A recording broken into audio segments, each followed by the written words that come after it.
নমস্কার বন্ধুরা, yummy cooking with রায়ের আরও একটি নতুন পর্বে জানাই আপনাদেরকে অনেক স্বাগতম। আজকে আমি বানিয়ে দেখাবো চিকেন চপ। আর এই রমজানে এই রেসিপিটা অবশ্যই একবার বাড়িতে ট্রাই করে দেখতে হবে। তো চলুন আর দেরি না করে দেখে নেওয়া যাক আজকের রেসিপিটি। চিকেন চপ তৈরির জন্য আমি এখানে 200 গ্রাম বোনলেস চিকেন নিয়ে নিয়েছি এবং যেটাকে ছোট ছোট টুকরো করে নিয়েছি। খুব মিহি কিমা করিনি, কারণ চপ খাওয়ার সময় যখন চিকেনের টুকরোগুলো মুখে পড়বে তখন খুব ভালো লাগে। আর এই টুকরো করে নেওয়ার পর আমি সেটাকে একটু লেবুর রস, জিরে গুঁড়ো এবং সামান্য গোলমরিচ গুঁড়ো দিয়ে ম্যারিনেট করে রেখে দিয়েছি আধ ঘন্টা। এছাড়াও নিয়েছি সেদ্ধ করা আলু। এখানে আমি একটা আলুকে 4 ভাগ করে সেদ্ধ করে নিয়েছিলাম। এছাড়াও নিয়েছি কুচনো পেঁয়াজ। এখানে আমি 2 মাঝারি সাইজের পেঁয়াজকে কুচিয়ে নিয়েছি গ্রেট করা আদা, 1/2 ইঞ্চি আদাকে গ্রেট করে নিয়েছিলাম। আর নিয়েছি গ্রেট করা রসুন। এখানে আমি 10 থেকে 12 কোয়া রসুনকে গ্রেট করে নিয়েছি। এছাড়াও নিয়েছি কাঁচা লঙ্কা। এখানে 3-4টে কাঁচা লঙ্কাকে কুচিয়ে নিয়েছিলাম। আর যে গুঁড়ো মশলাগুলোর ব্যবহার আমি করেছি সেগুলো রান্নাটা করার সময়ই আমি একে একে পরিমাণ সহ বলে দেব। এদিকে আমি গ্যাসটা অন করে এতে একটা কড়া বসিয়ে দিয়েছি এবং কড়াটা হালকা গরম হয়ে গেলেই আমি এতে 2 টেবিল স্পুন মতন সর্ষের তেল দিয়ে দেব। আমি এখানে সর্ষের তেলই ব্যবহার করেছি। আর তেলটা একটু গরম হয়ে এলেই আমি এর মধ্যে একটা শুকনো লঙ্কাকে ফাটিয়ে এর মধ্যে দিয়ে দেব। তারপর দিয়ে দেব আগে থেকে কুচো করে রাখা পেঁয়াজটা। এবার পেঁয়াজটাকে নাড়িয়ে চাড়িয়ে হালকা ভেজে নেব।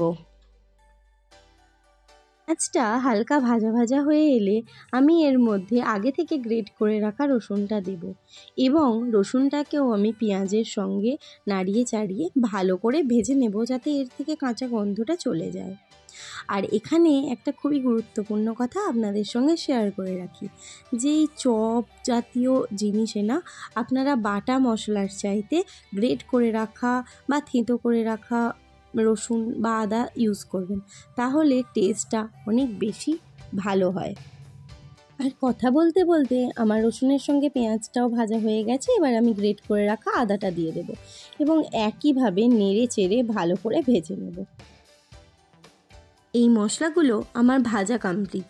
এখান থেকে খুব সুন্দর একটা গন্ধ বেরিয়ে আসছে এবং ঠিক এই সময়ই আমি এর মধ্যে চিকেনটা দিয়ে দেব এবং পেঁয়াজ আদা রসুনের সঙ্গে চিকেনটাকেও ভালো করে মিশিয়ে নেড়ে চেড়ে ভেজে নেব।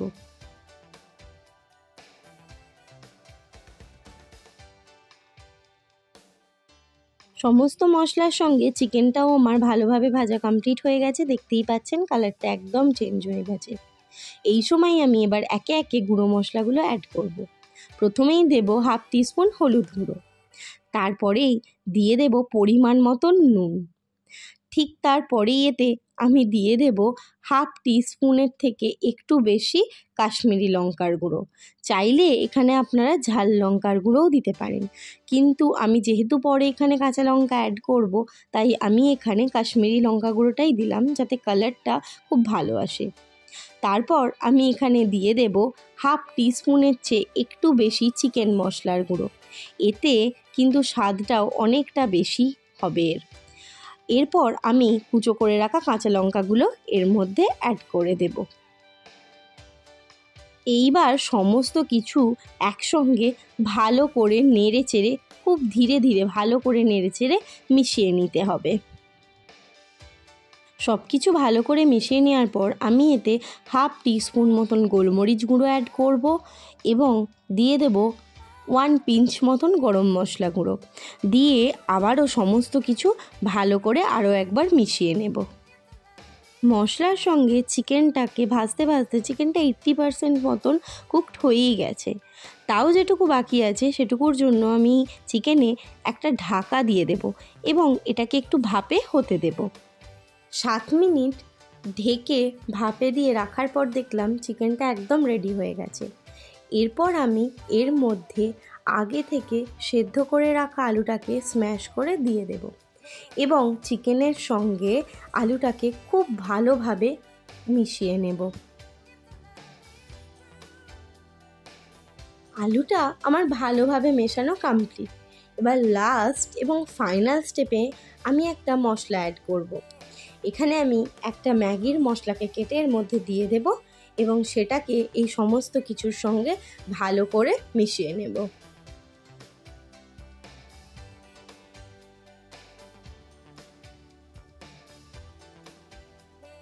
মশলাটা আমার রেডি হয়ে গেছে। এবার এটাকে একটা পাত্রে ঢেলে নেব।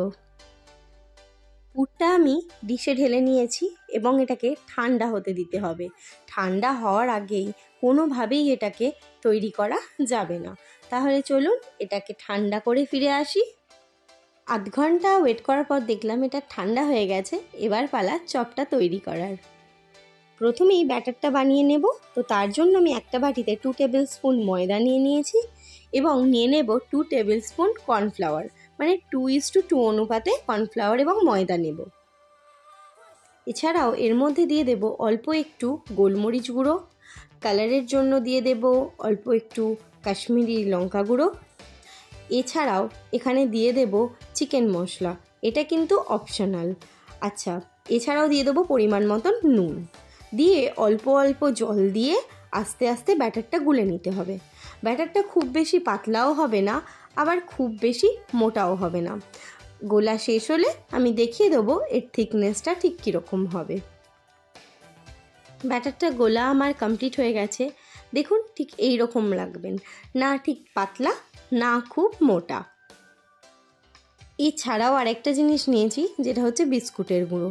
চাইলে আপনারা ব্রেড স্ক্রাম্পও ইউজ করতে পারেন। আমি এটা একটা প্লেটে ঢেলে চাড়িয়ে নিয়েছি, যাতে চপ করার সময় আমার এটা মাখাতে একটু সুবিধা হয়। এবার পালা চপটা তৈরি করে নেওয়ার। আমি এই পুরটা থেকে অল্প অল্প করে নিজের হাতে নিয়ে চাপ দিয়ে দিয়ে একটা শেপ দিয়ে নেব। আমি এখানে একটা ওভাল শেপ দিচ্ছি, আপনারা আপনাদের পছন্দ মতন গোল চ্যাপটা যে কোনো শেপ দিতে পারেন। তাহলে চলুন আগে সব কটা এইভাবে গড়ে নিই, তারপর ফেরত আসছি।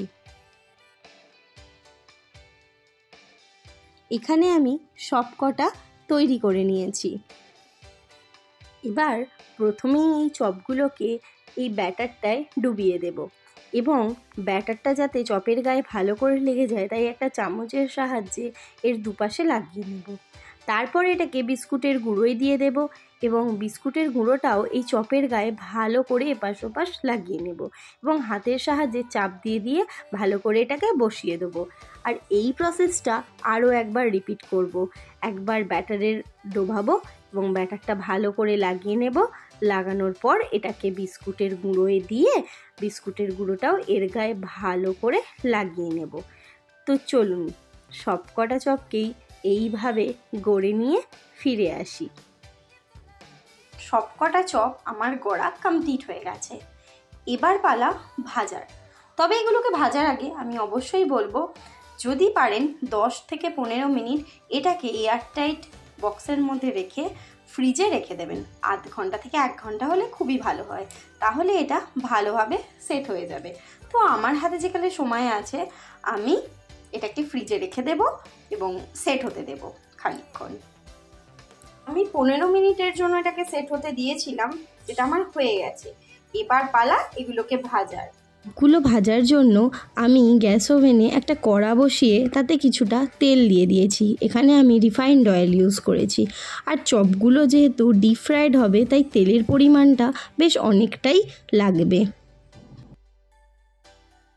তেলটা আমার গরম হয়েই গেছে। এবার একে একে চপগুলো দিয়ে ভালো করে দুপাশটা ভেজে নেব। আর এই সময় কিন্তু গ্যাসের ফ্লেমটা লো টু মিডিয়ামে রাখতে হবে। একটা পাশ হয়ে গেলে আমরা ঘুরিয়ে আর একটা পাশ দিয়ে দেব।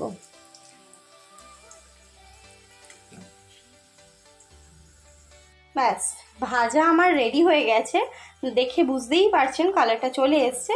এবার আমি এক এক করে প্লেটে তুলে নেব।